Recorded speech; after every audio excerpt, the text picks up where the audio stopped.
मित्रांनो, तुम्ही सर्व कसे आहेत? मला आशा आहे की सर्व काही ठीक चाललेले आहे. तुम्ही सर्वांना मातीच्या हवामानाबद्दल, हवामानावर परिणाम करणारे विविध घटक, मातीची धूप, जंगलतोड आणि माती प्रदूषणाची कारणे याबद्दल उत्कृष्ट ज्ञान मिळालेले आहे.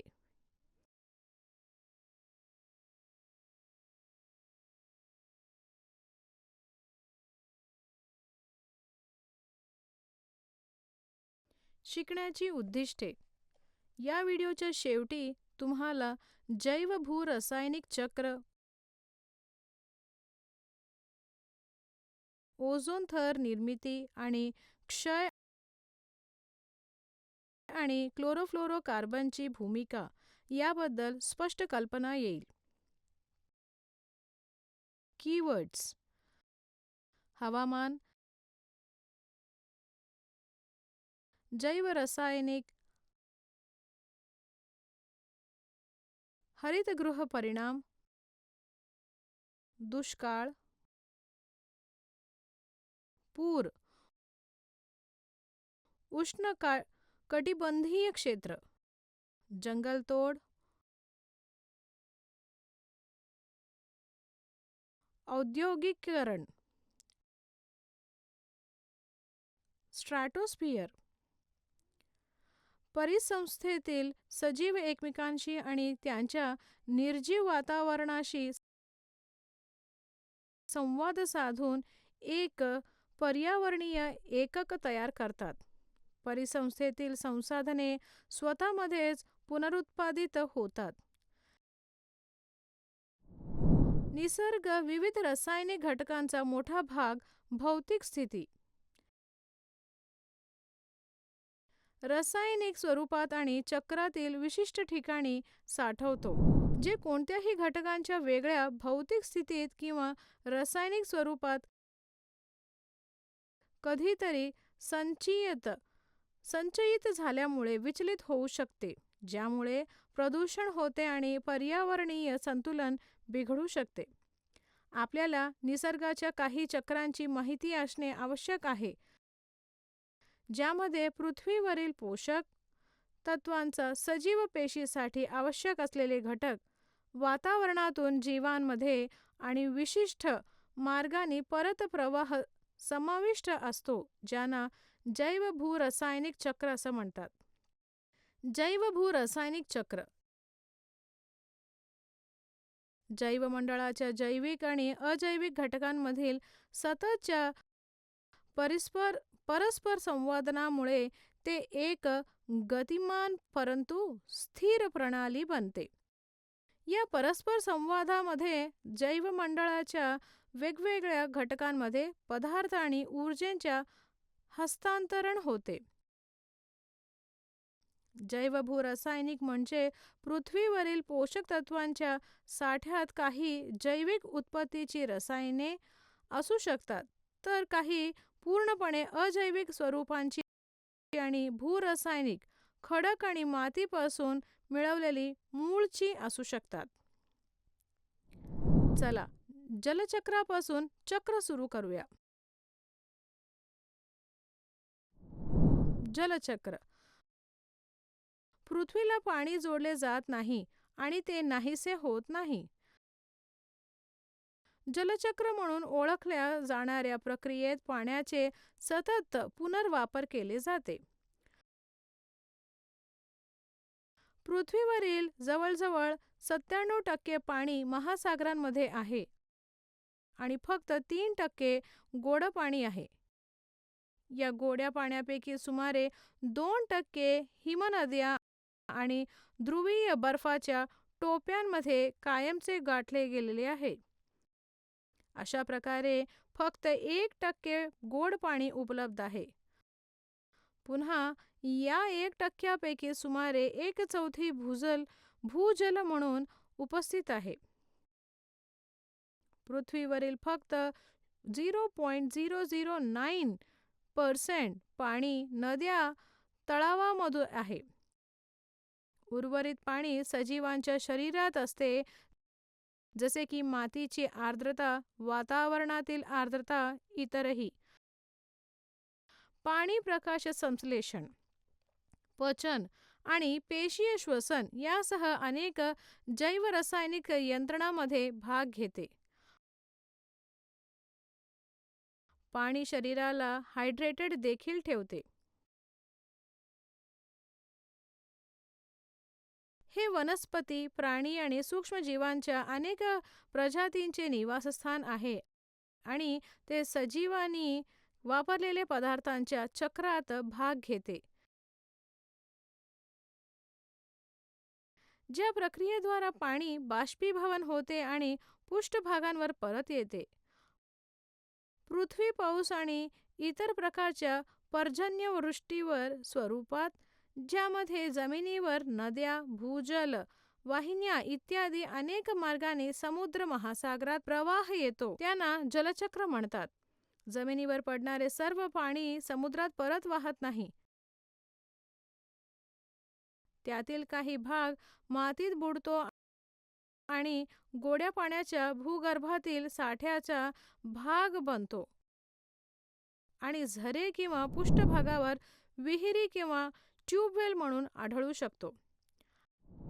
पाण्यामुळे हायड्रोजन आणि ऑक्सिजन मिळतो, जो जीवनाच्या मूलभूत सेंद्रिय संयुगांचा अविभाज्य भाग बनतात. जलचक्राचे महत्त्वाचे वैशिष्ट्य म्हणजे पाणी मोठ्या प्रमाणात पदार्थ विरघळू शकते.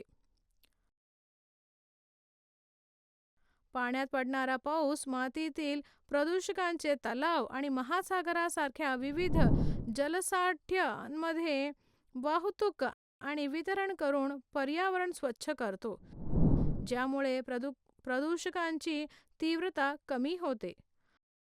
पाणी विरघळणारे खनिज असलेल्या खडकांमधून किंवा त्यावरून वाहते, म्हणून ते जमिनीपासून समुद्रात अनेक पोषक तत्वे वाहून नेते. यातील काही पोषक तत्वे पाण्यात विरघळतात आणि सागरी जीव वापरतात आणि उर्वरित घटक जमा होतात. यामुळे प्रणालीद्वारे चक्र पूर्ण होण्यास जास्त वेळ लागतो.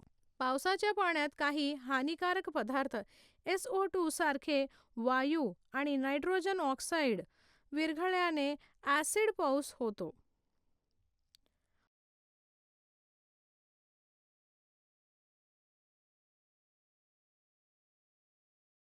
ऑक्सिजन चक्र.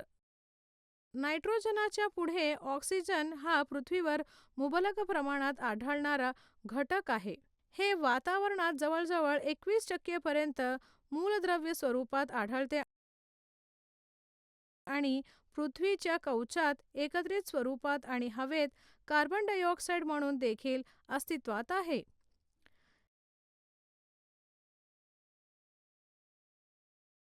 कवचात ते बहुतेक धातूंच्या ऑक्साईड म्हणून आणि कार्बोनेट, सल्फेट, नायट्रेट आणि इतर संयुगे म्हणून देखील आढळतो.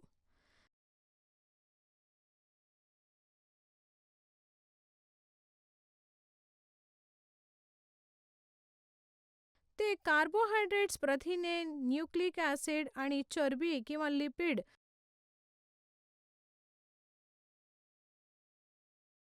सारख्या बहुतेक जैविक रेणूंचा एक आवश्यक घटक आहे.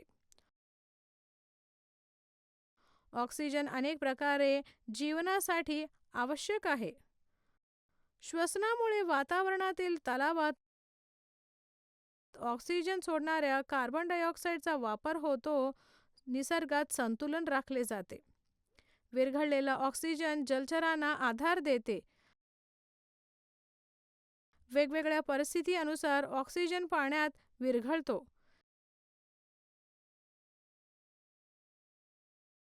सेंद्रिय कचऱ्याचे विघटन करण्यासाठी ऑक्सिजनची आवश्यकता असते.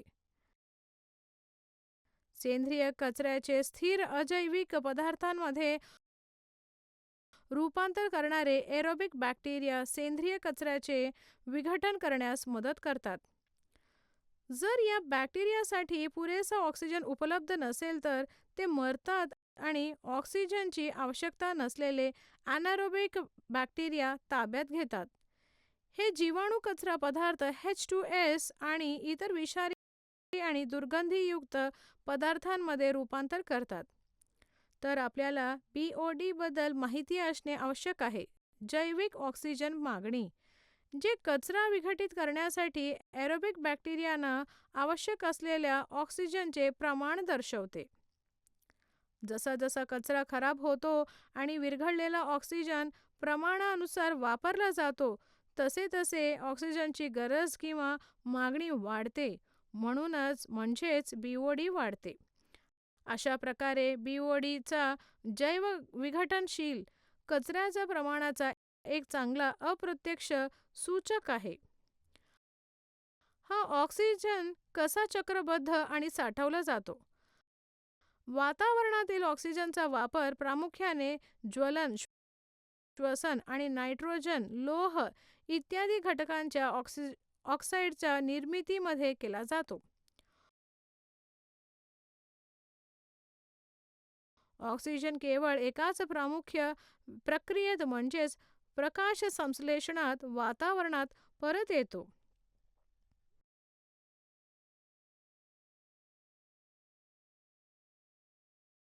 ओझोन थरांबद्दल जाणून घेऊया.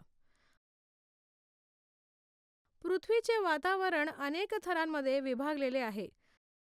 सर्वात कमी क्षेत्र ट्रोपोस्फियर पृथ्वीच्या पृष्ठभागापासून सुमारे 10 किलोमीटर उंचीपर्यंत पसरलेला आहे. जवळजवळ सर्व मानवी क्रियाकलाप ट्रोपोस्फियर मध्ये होतात. पुढील थर स्ट्रॅटोस्फियर 10 किलोमीटर ते सुमारे 50 किलोमीटर पर्यंत चालू राहतो.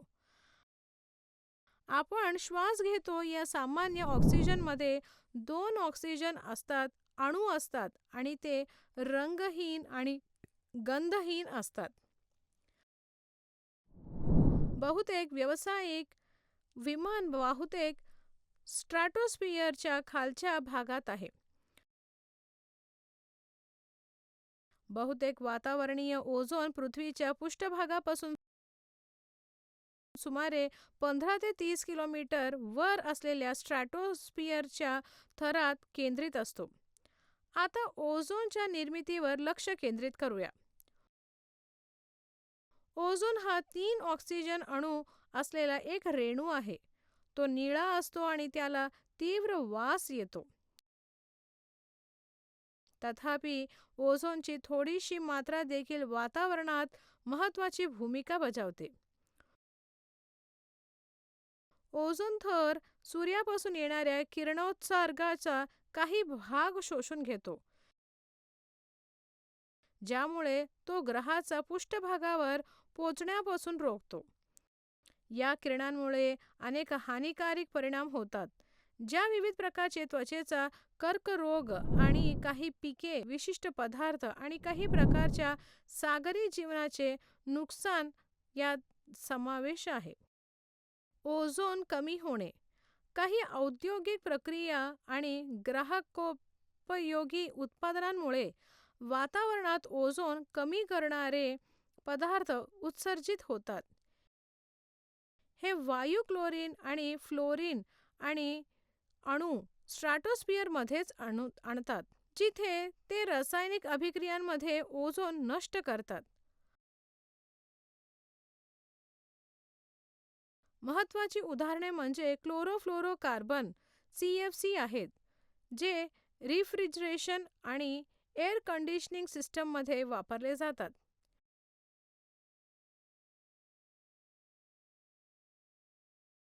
यापैकी बहुतेक वायू खालच्या वातावरणात जमा होतात कारण ते अप्रतिक्रियाशील असतात आणि पाऊस किंवा बर्फात सहज विरघळत नाही. नैसर्गिक हवेच्या हालचाली या संचित वायूंना स्ट्रॅटोस्फियरमध्ये घेऊन जातात, जिथे ते अधिक प्रतिक्रियाशील वायूंमध्ये रूपांतरित होतात. यापैकी काही वायू नंतर ओझोन नष्ट करणाऱ्या प्रतिक्रियेमध्ये भाग घेतात. ओझोन छिद्र हे छिद्र नाही, परंतु असे आढळून आले की आर्कटिक प्रदेशापेक्षा अंटार्क्टिकमध्ये कमी ओझोन आहे. लक्षात ठेवण्यासारखे मुद्दे: परिस्थितीत सजीव एकमेकांशी आणि त्यांच्या निर्जीव वातावरणाशी संवाद साधून एक पर्यावरणीय एकक तयार करतात. पृथ्वी कधीही त्यात पाणी मिसळत नाही आणि ते नाहीसे होतही नाही. जलचक्र किंवा जलचक्र म्हणून ओळखल्या जाणाऱ्या प्रतिक्रियेत पाण्याचे सतत पुनर्वापर केले जाते. पर्यावरण नैसर्गिकरित्या गरम होण्याचे या घटनेला ग्रीन हाऊस इफेक्ट असं म्हणतात. ओझोन हा 3 ऑक्सिजन अणू असलेला रेणू आहे. क्लोरोफ्लोरोकार्बनचा अधिक वापर ओझोन थराला नुकसान पोहोचवतो.